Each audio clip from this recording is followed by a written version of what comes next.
Middle class का मतलब है वो वर्ग जो कठिनाइयों से लड़कर आगे तो आ गया, लेकिन उसके आगे सपनों और आकांक्षाओं का एक विशाल संसार होगा।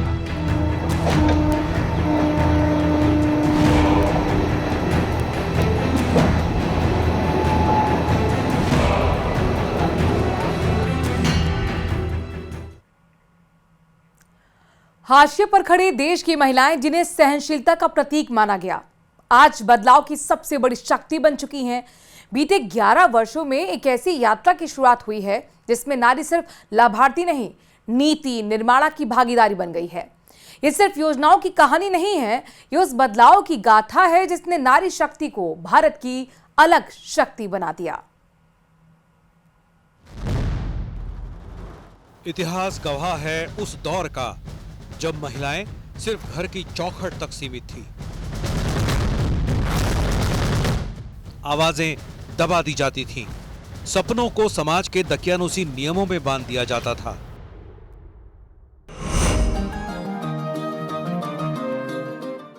लेकिन पिछले 11 सालों में भारत की तस्वीर तेजी से बदली है।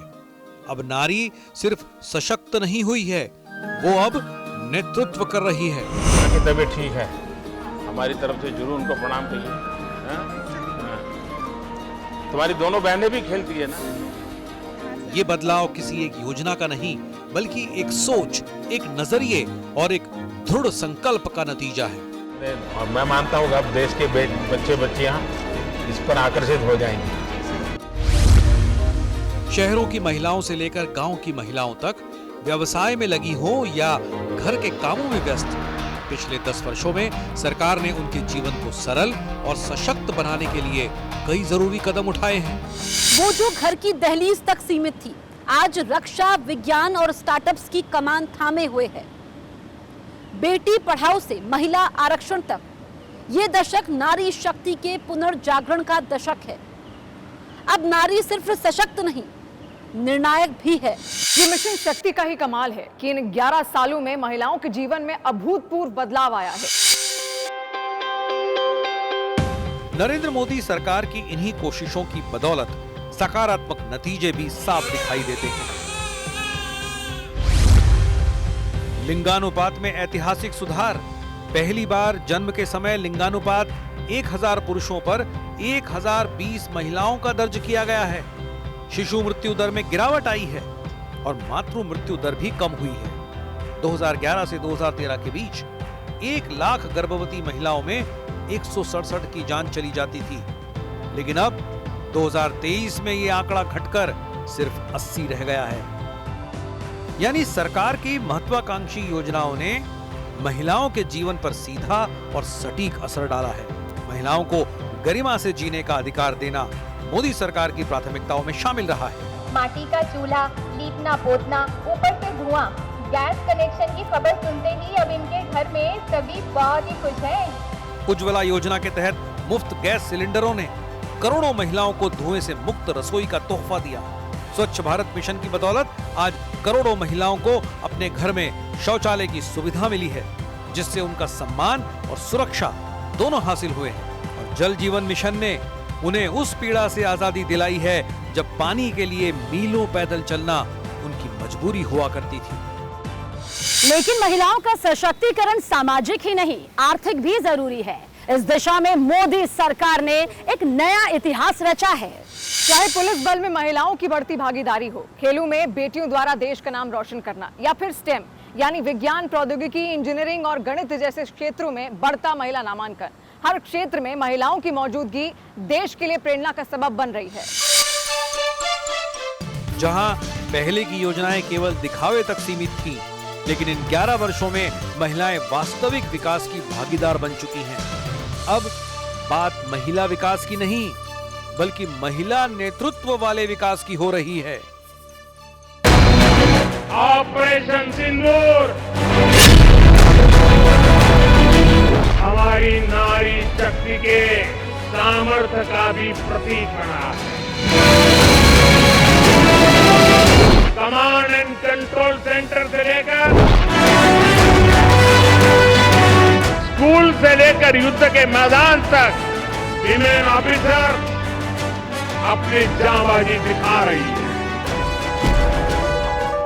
मोदी सरकार के 11 वर्षों में महिलाओं के जीवन में ठोस बदलाव लाने वाली कई योजनाएं जमीन पर उतरी हैं और उनके नतीजे आज साफ नजर आ रहे हैं। मैटरनिटी लीव को 12 सप्ताह से बढ़ाकर 26 सप्ताह किया गया। प्रधानमंत्री सुरक्षित मातृत्व अभियान के तहत 6 करोड़ से ज्यादा मुफ्त प्रसव पूर्व जांचें कराई गई। प्रधानमंत्री मातृ वंदना योजना के तहत 3.98 करोड़ गर्भवती और स्तनपान कराने वाली माताओं को 18,593 करोड़ रुपए से ज्यादा की सहायता की गई। 77 करोड़ से ज्यादा सैनिटरी पैड्स 1 रुपए में जन औषधि केंद्रों पर उपलब्ध कराए गए। ये आंकड़े सिर्फ संख्या नहीं है, ये भारत की नारी शक्ति के बदलाव और आत्मनिर्भरता की कहानी है। लेकिन कहानी यहीं तक नहीं है, इससे कहीं आगे तक है। डेटा बताता है कि इन 11 वर्षों में 4.2 करोड़ से ज्यादा सुकन्या समृद्धि खाते खोले गए। 10.33 करोड़ से ज्यादा महिलाओं को धुएं से आजादी मिली। प्रधानमंत्री आवास ग्रामीण योजना के तहत करीब 2.75 करोड़ लाभार्थियों में से 73% महिलाएं हैं और अब सरकार ने 3 करोड़ महिलाओं को लखपति दीदी बनाने का संकल्प लिया है। आपने नमो ड्रोन दीदी अभियान के बारे में जरूर सुना होगा।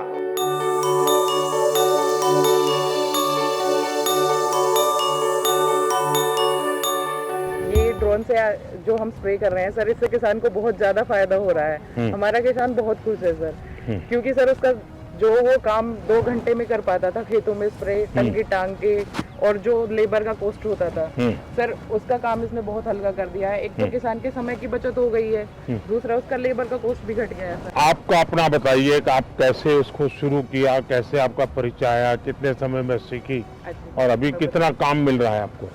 वो ड्रोन डेस्टिनेशन है जो मानेसर में, वहाँ से हमने इसका ट्रेनिंग लिया सर। फिर उसके बाद सर जब हम गाँव में गए तो लोग बड़े ही उत्साहित थे। ट्रिपल तलाक भी एक ऐसा मुद्दा था जिसने लंबे वक्त तक देश की मुस्लिम महिलाओं को बेहिसाब संघर्ष के लिए मजबूर किया। लेकिन नरेंद्र मोदी सरकार ने हालात बदल दिए। ट्रिपल तलाक कानून ने मुस्लिम महिलाओं को उस डर और शोषण से आजादी दिलाई जिससे वे वर्षों तक जूझती रही।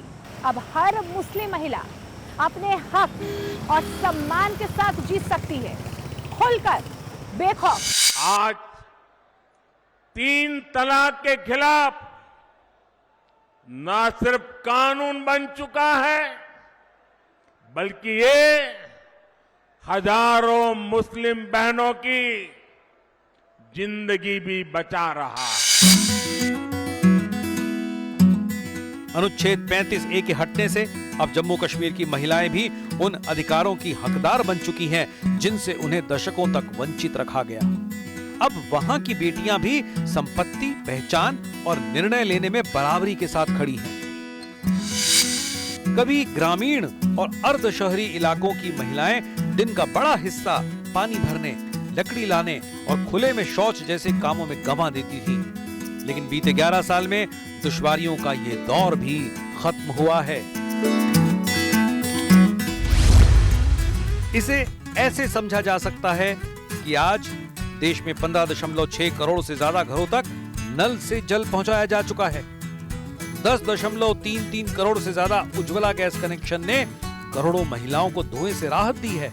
स्वच्छ भारत मिशन के तहत बने 12 करोड़ से ज्यादा शौचालयों ने महिलाओं के सम्मान और सुरक्षा की जिम्मेदारी तय की है। आप जैसी दीदी का आशीर्वाद, आप जैसी मातृशक्ति का आशीर्वाद, वही मेरी सबसे बड़ी ताकत है। मैं जो कुछ भी काम कर सकता हूं वो देश भर की आप जैसी माताएं, बहनें, उनके आशीर्वाद है, उसी से कर पा रहा हूं। क्या आप सोच सकते हैं, सिर्फ शौचालय की कमी के कारण लाखों बेटियां अपना स्कूल छोड़ने को मजबूर थी, लेकिन अब ऐसा नहीं होता। स्वच्छ विद्यालय अभियान ने देश के लगभग 9.8 लाख सरकारी स्कूलों में लड़कियों के लिए अलग शौचालय बनाए हैं। अब बेटियां स्कूल में रुकती हैं। कभी महिलाओं का सेना में जाना एक सपना ही हुआ करता था, लेकिन अब महिलाएं तीनों सेनाओं में परमानेंट कमीशन पा रही हैं। आज जब देश की महिलाएं हर क्षेत्र में नेतृत्व कर रही हैं, तो नीति निर्माण में भी उनकी भागीदारी उतनी ही जरूरी है। वे सिर्फ योगदान ही न दें, बल्कि अहम भूमिका भी निभाएं। यही वजह है कि देश आज नारी शक्ति वंदन अधिनियम का उत्सव मना रहा है। लोकसभा और राज्य विधानसभाओं में अब महिलाओं को मिलेगा 33% आरक्षण। एससी और एसटी महिलाओं को भी आरक्षण के भीतर आरक्षण की सुविधा दी गई है। नारी शक्ति अब सीमाओं तक सीमित नहीं, बल्कि हर मोर्चे पर आगे बढ़ रही है। बेटियों के लिए सैनिक स्कूलों के दरवाजे भी खुल चुके हैं। नेशनल डिफेंस एकेडमी में महिलाएं मुकाम हासिल कर रही हैं। ये पहली बार हुआ है जब एलओसी पर राइफल विमेन की तैनाती की गई, जो अब सरहद की रखवाली भी कर रही हैं। इन 11 वर्षों में हुए क्रांतिकारी बदलाव की एक कहानी ये भी है कि दुनिया में सबसे ज्यादा महिला पायलट भारत में ही हैं। चंद्रयान 3 की ऐतिहासिक सफलता के पीछे 100 से ज्यादा महिलाओं की महत्वपूर्ण भूमिका रही। ये सिर्फ बदलाव नहीं, एक नई क्रांति है, जिसमें हर भारतीय नारी एक प्रेरणा है, एक आंदोलन है। नारी शक्ति को मिली ये नई रफ्तार आने वाले भारत की सबसे बड़ी ताकत बनने जा रही है। और इसी के साथ वक्त थोड़े से ब्रेक का है, लेकिन खबरों का सिलसिला जारी है प्रदेश के number 1 news channel news 18 Rajasthan पर। मिडिल क्लास का मतलब है वो वर्ग जो कठिनाइयों से लड़कर आगे तो आ गया, लेकिन उसके आगे सपनों और आकांक्षाओं का एक विशाल संसार